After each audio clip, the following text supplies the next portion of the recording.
খবরের কাগজের হেডলাইন্সে প্রায়শই আমরা পড়ে থাকি আ স্ট্রেঞ্জার কিলড আ ম্যান, বা শহরে ঘটে গেছে একটি নির্মম হত্যাকাণ্ড। আর আমরা ভাবি কেন, কি কারণ ছিল? এই উত্তরগুলো লুকিয়ে আছে মনের ভেতরে। যারা অপরাধ করে তারা কি সবাই খারাপ? নিশ্চয়ই নয়। এই সব মানুষগুলো অনেক দিন ধরে হয়তো ভুগছেন কোনো রকম mental ইলনেসে, undiagnosed, untreated, silently suffering.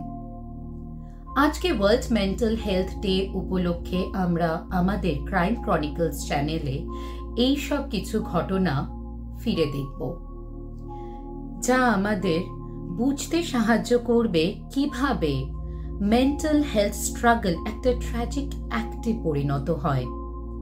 আর এটা বোঝা আমাদের প্রত্যেকের দরকার। এটা আমাদের সামাজিক দায়িত্ব হয়ে উঠেছে।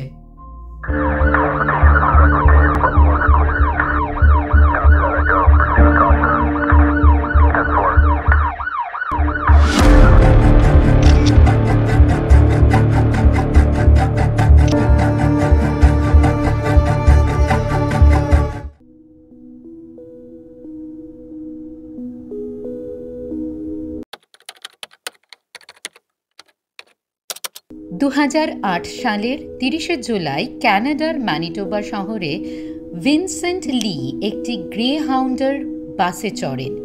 এসে বসেন 22 বছরের ছেলে টিম ম্যাকলিনের পাশে।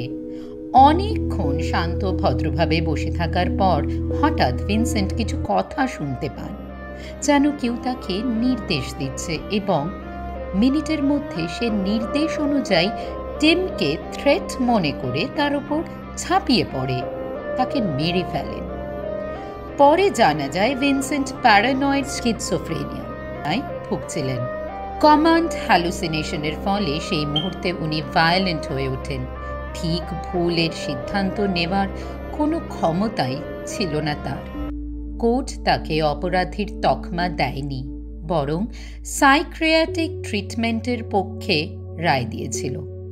এই কেসের পর কানাডা গভর্নমেন্ট মানসিক স্বাস্থ্য নিয়ে অনেক সচেতন হয়ে ওঠে।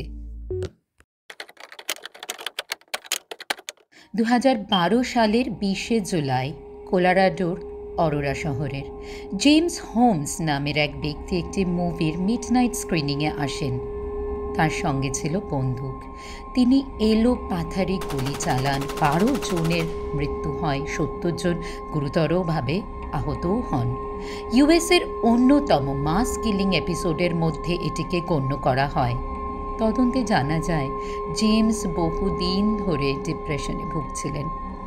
সোশ্যাল উইথড্রল আর সাইকোটিক সিমটমসও ছিল। ইউনিভার্সিটি সাইকিয়াট্রিস্টের সঙ্গে যোগাযোগ থাকা সত্ত্বেও তার মেন্টাল কন্ডিশন খুব দ্রুত ডিটোরিয়েট করে এবং সেই অপরাধ করে ফেলে। তবে কোর্ট তাকে ছাড়ান দেয়নি। ইনস্যানিটির কেস প্লিড করা হলেও তাকে যাবজ্জীবন কারাদণ্ডে দণ্ডিত করা হয়। তবে এই রায় কতটা যুক্তিসঙ্গত ছিল তা নিয়ে যথেষ্ট বিবাদ রয়েছে। অ্যান্ডার্স ব্রেইভে 77 জন মানুষকে খুন করেছিলেন। বন্দুক ও এক্সপ্লোসিভ ব্যবহার করে নির্মমভাবে তাদের হত্যা করে। ভিকটিমদের মধ্যে বয়স্ক থেকে টিনেজার, বাচ্চা সকলেই ছিল। অ্যান্ডার্স অনেক দিন ধরে এই হত্যার পরিকল্পনা করেছিলেন, কিন্তু কেন? অন্ধ্রের পার্সোনালিটি ডিসঅর্ডার ও আনট্রিটেড ডিপ্রেশনস ছিল। নার্সিস্টিক ও অ্যান্টি সোশ্যাল ট্রেটসও তার মধ্যে বর্তমান ছিল, যা তাকে এক্সট্রিমিস্ট করে তুলেছিল। এর সঙ্গে যোগ হয়েছিল অ্যান্টি মুসলিম, অ্যান্টি মাল্টিকালচারাল ইডিওলজি। এর থেকে বোঝা যায় মানসিক অসুস্থতা আমাদের ইডিওলজিকেও কতটা প্রভাবিত করতে পারে, এবং এই দুই এর intersection can lead to traumatic results.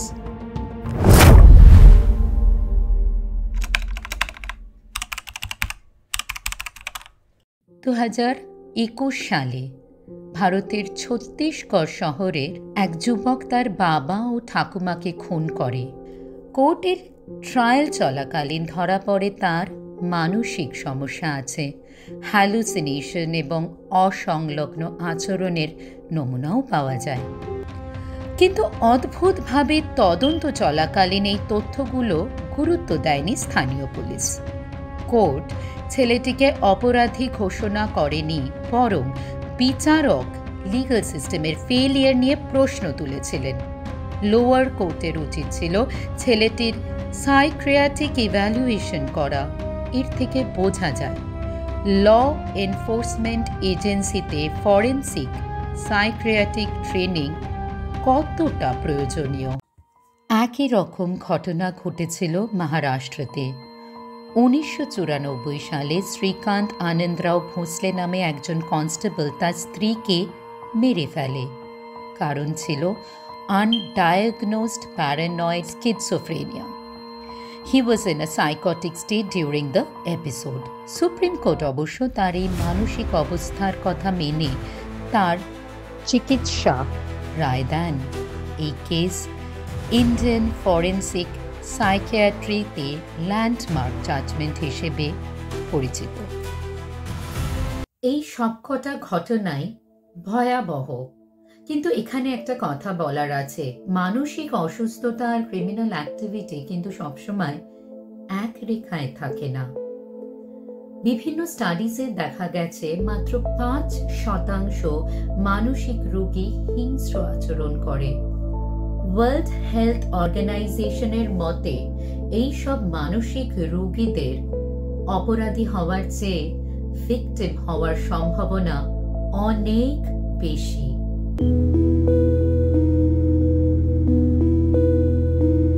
এবার প্রশ্ন হচ্ছে, কেন কিছু আনট্রিটেড মেন্টাল হেলথ কন্ডিশন ভায়োলেন্সের পরিণত হয়?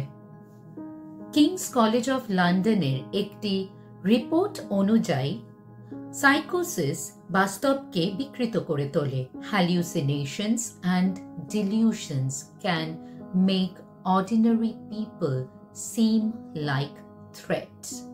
The brain tries to make sense of noise, sometimes constructing commands that feel real. Bipolar disorder চিকিৎসা না হলে extreme mood swings, impulsive aggression হতে পারে, যা আমাদের ঠিক ভুলের মধ্যে তফাৎ করার ক্ষমতাটাকে প্যারালাইজ করে দেয়। পার্সোনালিটি ডিসঅর্ডারের সঙ্গে স্ট্রেস, একাকিত্ব থাকলে রিস্ক আরও বাড়তে পারে। সাবস্টেন্স অ্যাবিউজ, অ্যাগ্রেসিভ টেন্ডেন্সিজ আরও বাড়িয়ে দেয়। কিন্তু রিস্ক থাকা মানেই ভায়োলেন্স নয়। আর্লি ডিটেকশনস অ্যান্ড ইন্টারভেনশনস আর সাপোর্ট কেয়ার থাকলে রিস্ক কমতে বাধ্য।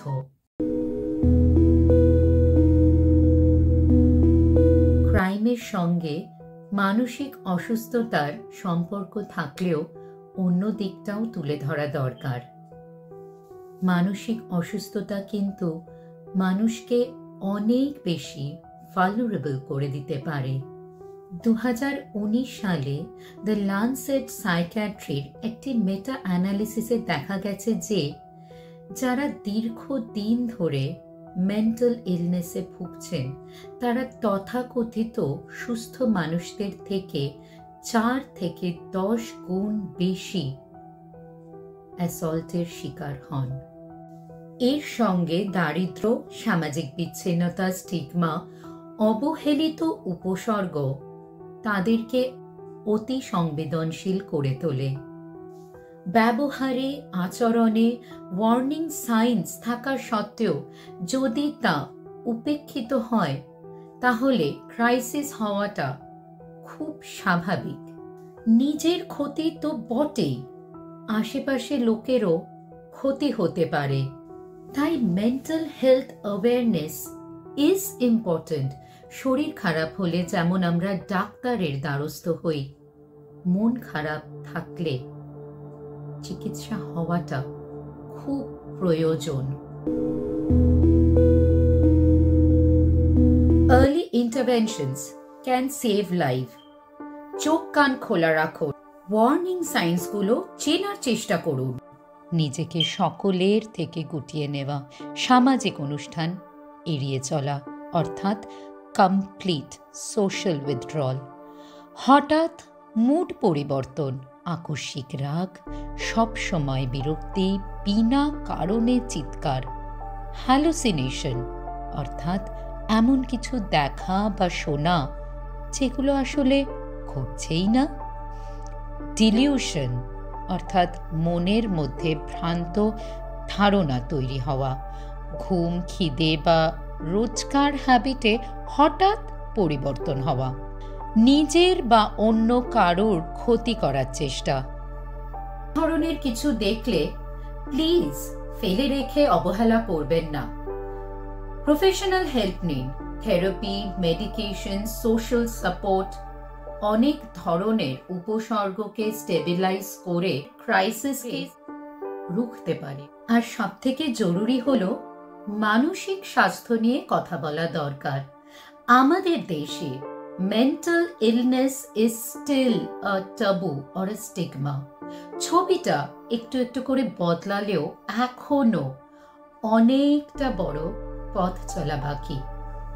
মানসিক সমস্যা কোনো অপরাধ নয়, কিন্তু দীর্ঘদিন ধরে যদি সেটা অবহেলিত হয়, নিশ্চয়ই সেটা একটা বড় ধরনের ট্র্যাজেডিতে পরিণত হয়। আজকে ওয়ার্ল্ড মেন্টাল হেলথ ডে। আসুন আমরা নিজেদের কাছে একটা প্রমিস করি, শরীরের মতো মনেরও যত্ন নেওয়াটা খুব দরকার।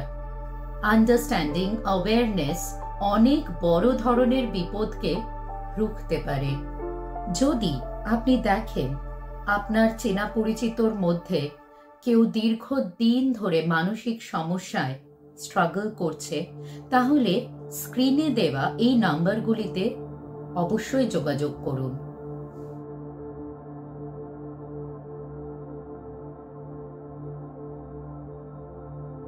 আজকে এখানেই শেষ।